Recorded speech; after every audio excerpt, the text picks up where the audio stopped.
Hey guys, it's Crossroads here. Today I wanted to talk to you guys about an investing style that I've been doing over the last couple of years that has really worked out for me ever since I learned some really tough lessons. It's called invest, then investigate. Now, it's not something that I've come up with. Instead, the investing great Stanley Druckenmiller actually popularized this. And so let me allow him to explain exactly what this is, and let me share why it's worked, how I've messed up in the past, especially in this bull market, on a couple of names that you may recognize where I've missed opportunities because I didn't do this. And of course, what recent opportunity in Aehr Test Systems gave me that 73% gain in the last 45 days. We'll talk more about Aehr Test Systems, by the way, in a full post, in a full video, hopefully this weekend or early next week. Also a long post as well, since it is my newest position. And here is Stanley. In terms of due diligence and investing in NGOs and the process, I'm embarrassed to say George and I used to have this saying when I was running Quantum: invest and then investigate. And we always found if you spent too much time analyzing a stock, by the time you would analyze it and done your own due diligence, your intuition and your instinct may have been wasted because others may have discovered it and the price may have adjusted to that. While it's not exactly analysis, if I meet a great leader and I've got a Steve Mandel or a Julian Robertson or a George Soros who has spent a lot of time and research and who I respect, and it feels right to me, we'll make an investment, and then that investment can grow substantially once we get in there and see what we're dealing with. For now, relying on others and really just using instinct and intuition to start the process, and then once you get to know them, building the investment. That's pretty much been our process. It's probably wouldn't pass muster at a business school, but that's what we do. And yeah, it probably wouldn't at all. That's something that has worked very well, though, in a bull market. Now, Stanley Druckenmiller, he also did this for a number of names more recently than that video. One of those was NVIDIA. It was a little bit different process for him, but in essence, he, of course, has people working for him that are looking for opportunities, and one of them pitched this little-known company, NVIDIA. Perhaps you've heard of it.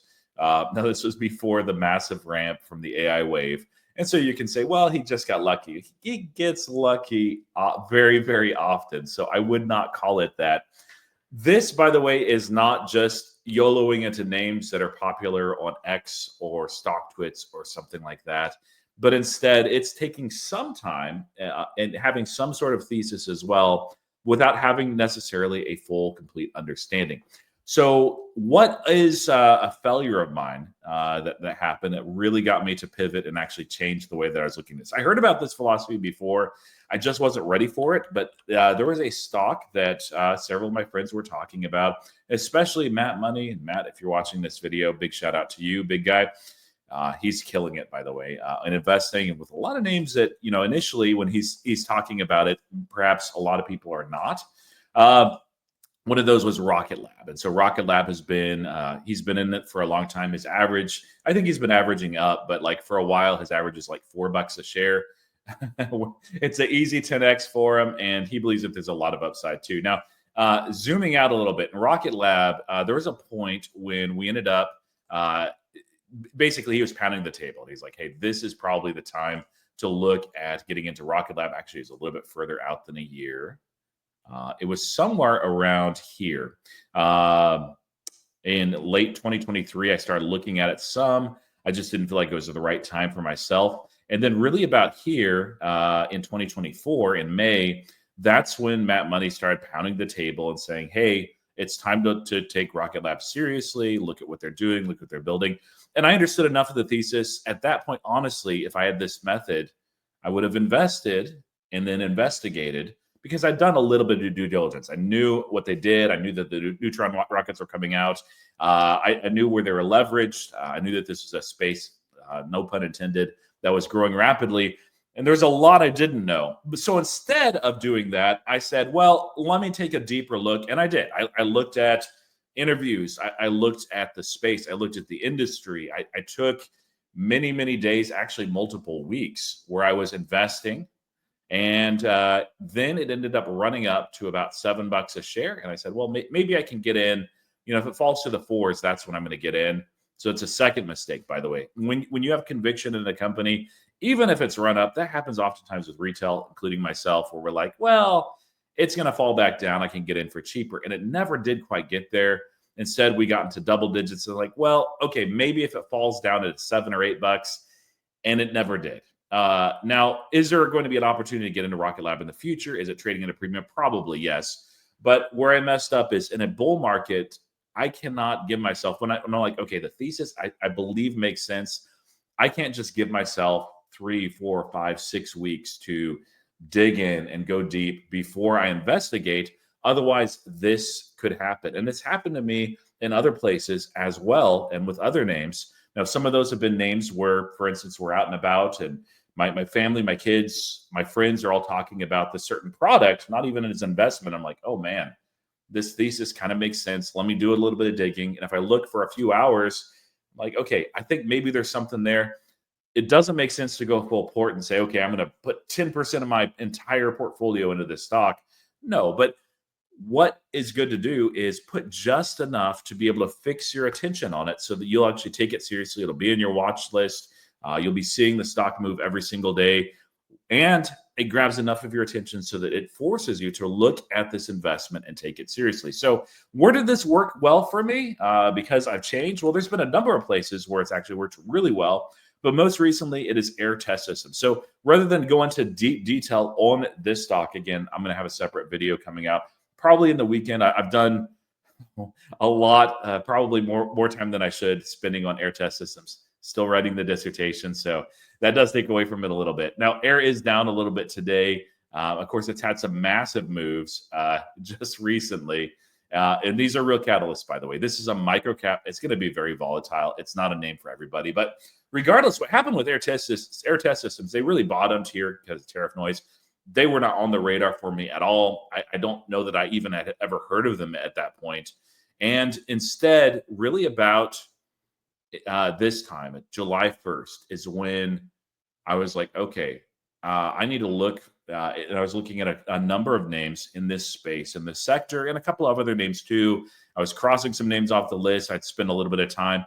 And somewhere around July 10th, July 11th, I made my first purchase. I ended up getting in at $14.05.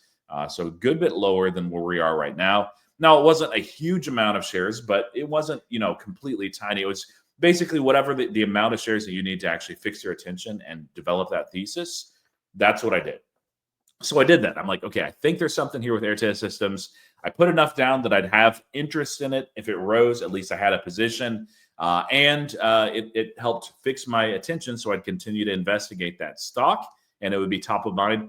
And then I spent a lot of time since then. So the initial part was, looking at financial statements, looking at the last 4 year earnings, looking at the earnings transcript as well, and a couple of things that people were saying about it. So I spent maybe like 3 or 4 hours on this, and that was enough for me to say, okay, I think that there's a really compelling thesis here. It's a profitable company. The market has oversold it. They're positioned in a way that I think is very unique. I'm not sure, so I went in with I think maybe 1% of my portfolio. So not massive, but enough to grab my attention.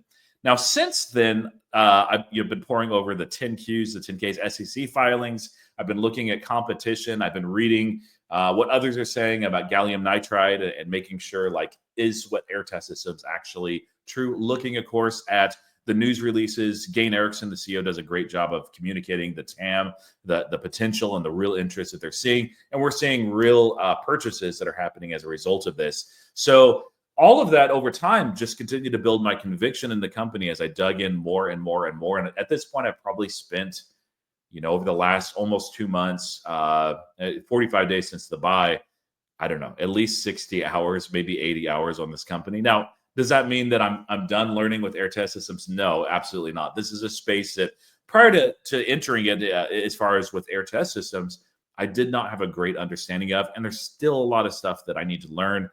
things like silicon photonics. I'm like, I kind of understand what that technology is about and where it's used. I don't really understand the TAM, the market, the growth. I know what others are saying, but and there's a lot of niche competitors out there as well. So I need to understand that as well. I'd like to dig in more as well with the company. So that said, invest and investigate. I looked at Aehr. I saw an opportunity. I didn't spend very long. I got a small position. And as I continued to study and research this, I'm like, okay, there is really something here. And at that point, Aehr again had risen a little bit. It was trading in the 17s, the 18s. And I said, you know what? It doesn't matter that I had a cheaper price down here. I'm already in. I see the thesis. There's a lot of upside. I think even here, honestly, at $24, like zooming out. Well, we'll save this more for the separate video. This is not the ceiling of Aehr ever. There were some massive headwinds, by the way, because of silicon carbide in that industry and space. But nevertheless, I said, doesn't matter if I have to average up. I want a real position now. And so I ended up 5Xing my position in Aehr Test Systems. And of course, the stock has appreciated since then. Now, my average is under 17. So it is, I've not made 73% over my entire position. Some buys were higher than others. Again, that initial buy was about $14 a share, $14.05. So this, I think, works very well in a bull market, just because you don't have the time that you have in a bear market. In a bear market, especially, they tend to last, maybe 9 months to 18 months. You usually have time. You'll see a company that is sold off, that is left for dead. You see that there's a thesis there, and maybe we won't snap out of that bear market for a while, and so you've got time on your side. But in a bull market, these opportunities tend to not last, especially when you see them. It makes sense, at least in my case, to invest and then investigate. And that's been working for me time and time again. So let me know what you think in the comments. Is this something that you've done in the past and it's worked out for you? Of course, you can get burned from it, but that's kind of the point of that initial position sizing, that if 1% of my portfolio ended up like it sold off and went to half of its value, I'm going to live. I'll be okay. But let me know what you think in the comments. As always, thank you for watching, commenting, and subscribing. And until next time, happy investing.